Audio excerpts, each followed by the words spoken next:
Cheryl from HR called security on me for smiling. Let that sink in. I wasn't yelling. I wasn't throwing a chair or waving my badge like a deranged prophet of capitalism. I was smiling. Because in that moment, I had just signed a backdoor deal that would amputate 48% of Nexora's revenue stream, and she had no idea. Her little power trip had expired 10 minutes ago, she just didn't know it yet.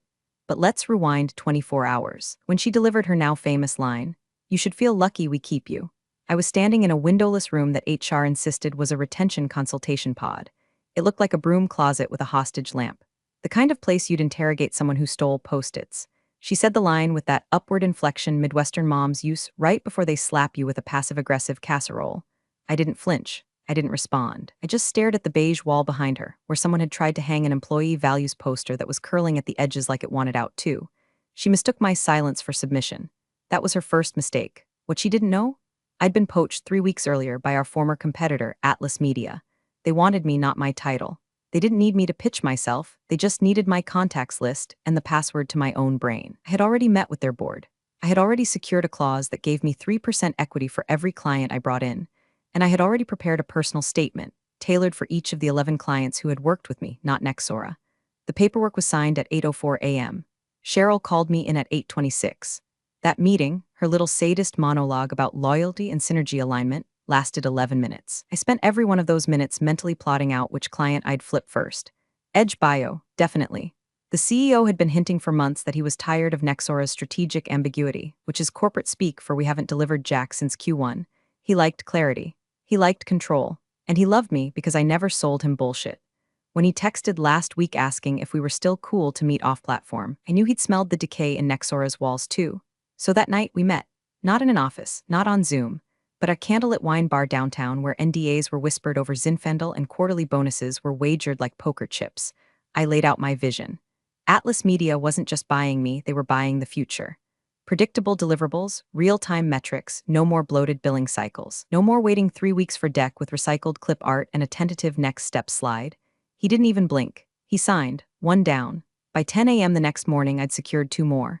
One of them was so furious about Nexora's automated renewal charges, he offered to pay extra just to make the switch hurt. And here's the fun part, I hadn't quit yet. I was still technically on payroll, still showing up to Slack calls, still attending all-hands meetings, where I watched Cheryl and the exec team fumble through their employee culture roadmap while I covertly moved clients like chess pieces off their board. But back to security. They showed up because I laughed. Cheryl had just wrapped her weekly morale check-in with, "We're doing amazing things, and it's all thanks to our people like you." I let out one small, involuntary chuckle, and suddenly she was on the phone whispering that I seemed emotionally unstable. I didn't fight it. I walked out with a smile so calm it scared them more than if I'd screamed, because they couldn't see the iceberg, but they were already on the Titanic. The quarterly reports were coming, and this time, I was the red line. The security guard, his name tag said Jim, looked more uncomfortable than I did. He kept his eyes glued to the floor as he followed me through the glass hallway like a guilt-ridden mall cop escorting someone who'd stolen a granola bar. "You're not in trouble," he muttered. "They just asked me to, you know." "Oh, I know," I said. "This is just a vibe check. Cheryl likes drama. Keeps her from noticing her marriage is dead." Jim gave me a tight-lipped smile like he was swallowing laughter he wasn't allowed to have. I liked Jim. Once helped me carry 6 boxes of printed pitch decks when Cheryl told me the interns were too busy reorganizing the team-building closet. We passed my desk, still pristine, still productive-looking, and I grabbed my bag, careful not to disturb the potted fern that had more life in it than our last 3 campaigns combined. Jim walked me out the side entrance, not the lobby. Cheryl didn't want witnesses. That, more than anything, told me how scared they were. Good. Fear meant chaos. And chaos, for someone like me, was a harvest. Now I had no reason to hold back. By lunchtime, the 6th client had confirmed. A mid-tier e-commerce brand that sold organic pet shampoos, run by a founder who thought quarterly revenue projections were a manifestation exercise. She didn't care about business lingo. She cared that I remembered her dog's name was Pickle and that I'd fixed her onboarding pipeline when Nexora kept sending her invoices in pesos. She followed me, not the brand. I was building momentum like an avalanche, quiet, controlled, and just loud enough to echo. But the real rupture came at 3:47 p.m. That's when Nora texted. "Nora Park, I just got a call from Cheryl. She asked if I'd noticed anything off about you lately. You've been distant. What's happening?" Nora was my only friend left inside. We came in together 7 years ago as interns, survived 5 rounds of layoffs, and once built a full Q4 campaign using nothing but Canva and passive-aggressive prayers. She was smart, honest, and already being groomed by Cheryl to lead soft. I debated ignoring the message. Instead, I typed me. I'm not distant, I'm strategic, and you should be too. 5 minutes later, she responded, Nora, you're leaving. Me, no, I'm upgrading. She didn't reply, not immediately, but she'd read it, and I knew that seed would grow. Cheryl thought I was the only infection. She didn't realize I'd already laced the water supply. That night, I updated the Atlas roster. 8 clients signed, 2 pending, 1 hesitant. That one, Blue North Capital, our largest, the Golden Goose. The reason Nexora still had funding at all. They'd been cagey, sure. Their CMO was old school and borderline paranoid. But 2 weeks ago, he'd asked for a second pair of eyes on his Q2 projections. I did the work for free, polished it like a diamond, and he'd emailed back, if you ever decide to jump ship, let me know which lifeboat you're in. Now was the time. I drafted the email, saved it, didn't send it yet, because this next one would be surgical. One wrong word and it'd spook them. One right one. Nexora would hemorrhage 7 figures, but before I could send it, I got a calendar invite. Subject, urgent performance concerns time, 8:30 a.m. tomorrow attendees. Cheryl HR, Brandon legal, me no description. Just vibes, so they were onto me. Perfect.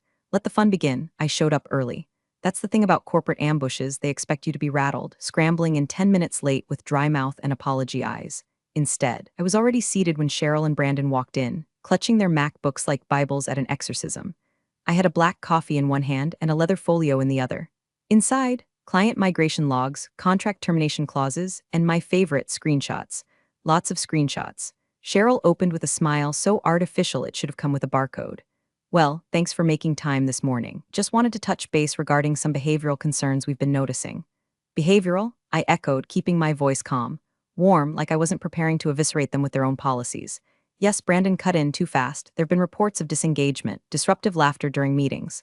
Multiple extended breaks without calendar updates. Extended breaks, I sipped my coffee. You mean lunch? Brandon blinked. Cheryl shifted in her chair. And she added carefully, some clients have expressed uncertainty about your role here. We've had some concerning feedback. Indications that you may be misrepresenting your position to external stakeholders. Ah, there it was. They didn't know what I'd done, but they felt it like a draft under a locked door. I leaned forward slightly, tilting my head. Do you have documentation of these concerns? Brandon cleared his throat. This isn't disciplinary, not yet, just an exploratory conversation. Then let me help you explore, I said, opening my folio and sliding a printed email across the table. It was from Blue North Capital's CMO, thanking me, asking for recommendations beyond Nexora. Cheryl's face cracked a little at the edges. This is privileged, she stammered. You're not authorized to be appreciated, I asked. To be offered options? You know what's funny? That man still thinks I work here. Brandon's fingers twitched toward his trackpad. Probably checking Slack, panicking. Wondering who else I'd talk to. The answer? All of them, I stood. This was fun, I said. But I have a call in 7 minutes with someone who still knows how to say thank you without sounding like a threat. You're walking out on an active investigation, Brandon warned. No, I'm walking into a meeting with your former largest client. I didn't wait for their response. Outside, my phone buzzed. Text from Nora. Nora, they're spiraling. Just told Sarah from finance to pull all your email activity from the last 6 months. Also, Blue North's calendar shows a meeting with you at 9. Me, 9:03. I'm letting them sweat for 3. Nora, you magnificent psycho. Me, you still want out. Nora? Yeah, I do. I added her to the shared folder. The one titled Escape Hatch. And I walked across the street to the rooftop cafe where my coffee would be served in a real mug and not an HR-issued paper cup. The wind was sharp, the city loud, and I had 12 unread messages from clients asking if they could follow me. But it was the 13th message that changed everything. Unknown number, nice moves. I'd like to talk about acquiring you. Full buyout, confidentially. No name, no signature. Just a link to a burner Zoom. I clicked it, because the game had just changed again. The Zoom window blinked open like a trapdoor. No video, just audio. A crisp, male voice, mid-40s maybe, spoke like he'd already read my entire strategy binder and didn't need small talk to feel superior. I'm with Trask and Halberd. We've been watching the Nexora situation unfold with great interest. I leaned back in my chair, letting the street noise from below drift through the mic. Funny, I didn't realize my career came with a spectator section. We make it our job to notice undervalued assets, he said, and you, Miss Sloan, have been tragically mispriced.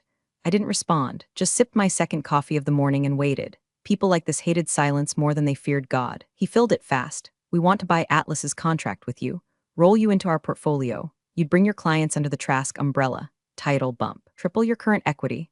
Full team, your own budget. I raised an eyebrow despite him not being able to see it. And Nexora? They'll fold in 6 months. We'll scoop the pieces. You, however, would already be running the replacement, so that was the play. Not just stealing clients, but building the new empire on the ashes of the old one. It was tempting, too tempting, and that made me nervous. What makes you think I'm for sale? Pause, then. 'Cause you already walked away from pride. That means you're playing for legacy now, and legacy doesn't scale on loyalty. Touché? I told him I'd consider it. I didn't say yes. I didn't say no. I didn't blink. After we ended the call, I stared at the skyline for a long minute. Trask and Halberd was serious money, legacy money, and they didn't court people, they acquired them. Which meant they'd done their homework. They knew who I was, what I'd done, what I could do. The question was who told them? Back at my apartment, I booted up Atlas's internal portal and checked activity logs on the shared migration folder. Nothing suspicious at first glance, until I spotted it, one download. IP traced back to an Atlas exec in DC, a guy I'd met once in passing at a company offsite. Jason Halberd's cousin, so that's how the Whisper trail started. I had three choices: stick with Atlas, finish the play, take the short win, sell to Trask and Halberd, take the leap, bet big, go solo. That last one had always been the fantasy. My own firm, my rules. A consultancy built not on buzzwords but results, but that required infrastructure and trust, which is when I remembered Nora. I called her. Are you still at your desk? I asked. She snorted. Physically, yes. Spiritually, I've already thrown a Molotov through the mainframe. I'm starting something, I said, bigger than Atlas, bigger than Trask. I need someone who speaks fluent numbers and smells bullshit in a balance sheet from 50 paces. There was a pause. You're serious, she said. I'm not joking. Nora exhaled like she was exercising 7 years of repressed talent. Tell me what to burn first. I grinned. You're hired. We met that night in a parking garage. Level 3.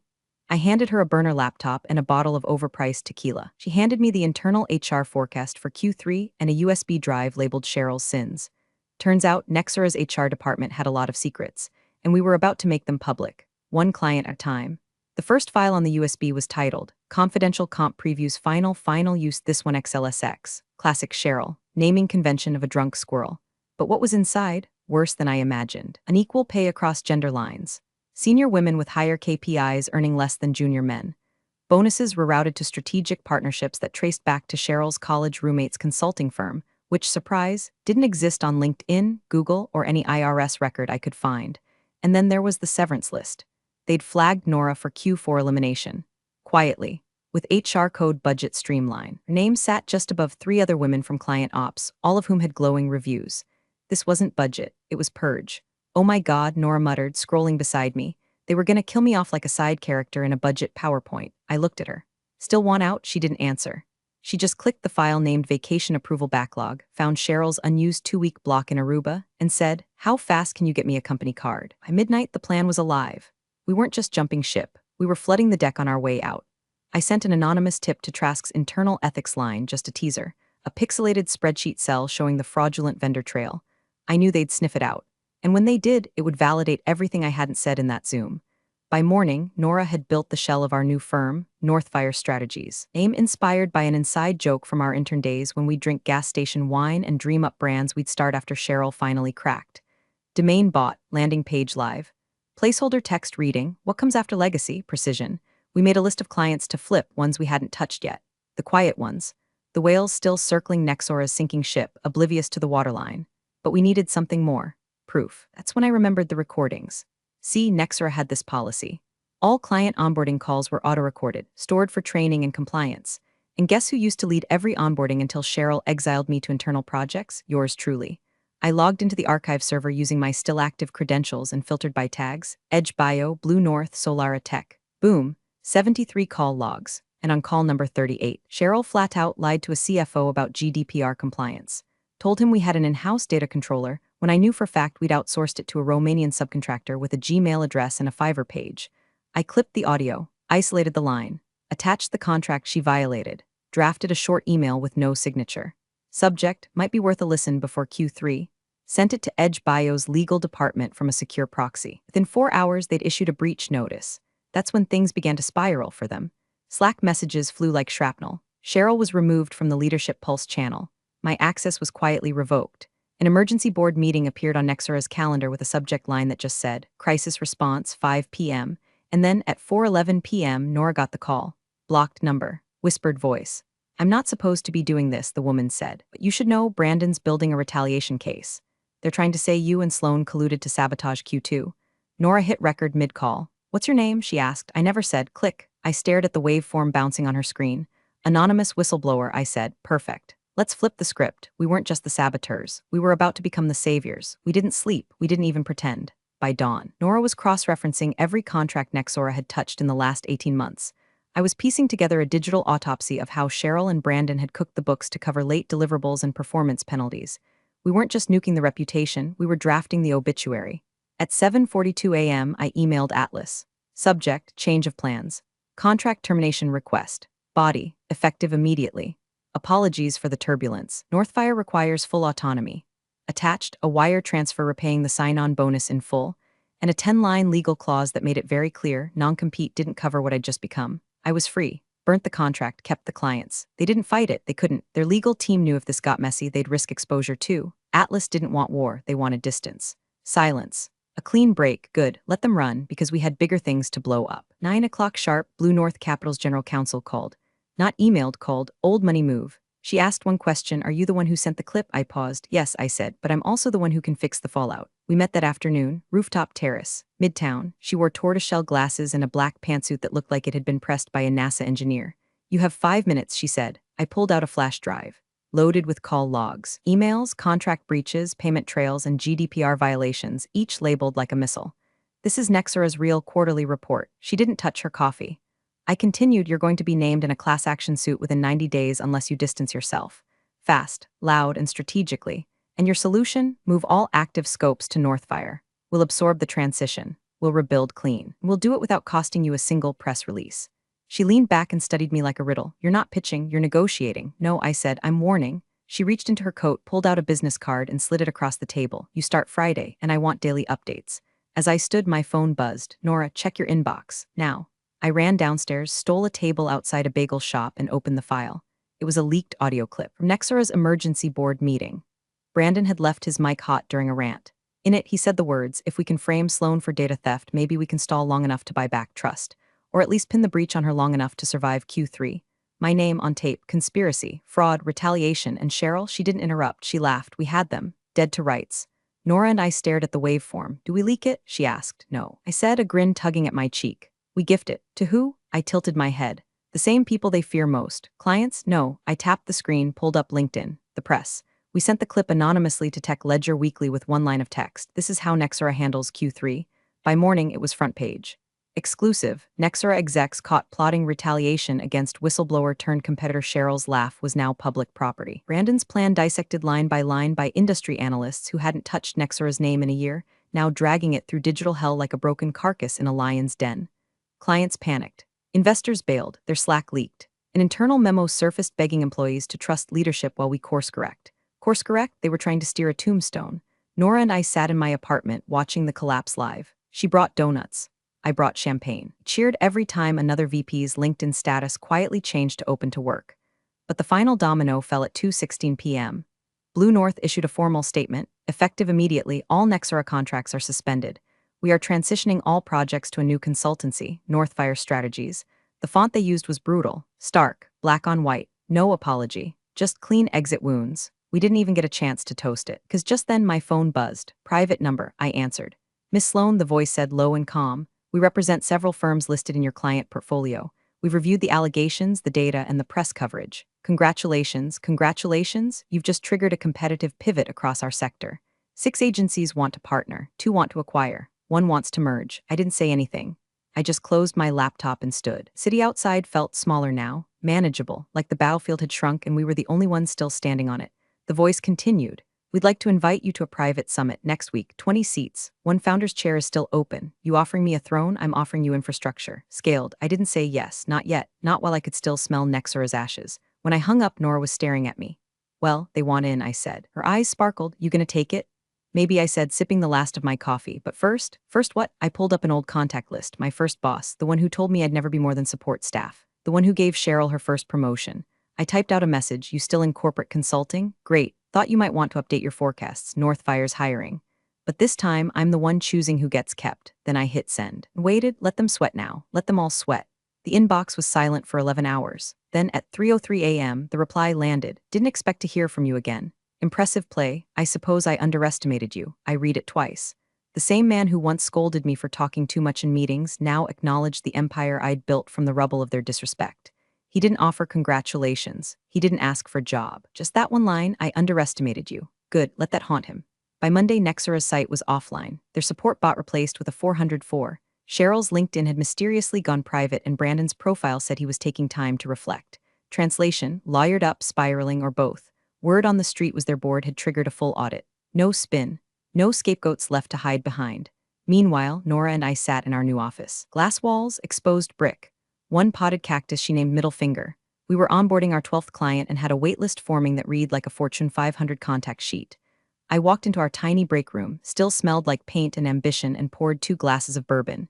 You realize what we did, right? I said. Nora took the glass. Vaporized a tech dinosaur? No, I said. We rewrote the survival guide. Because for years, I played by the rules, smiled during layoffs, took feedback from men who couldn't explain the tools I built.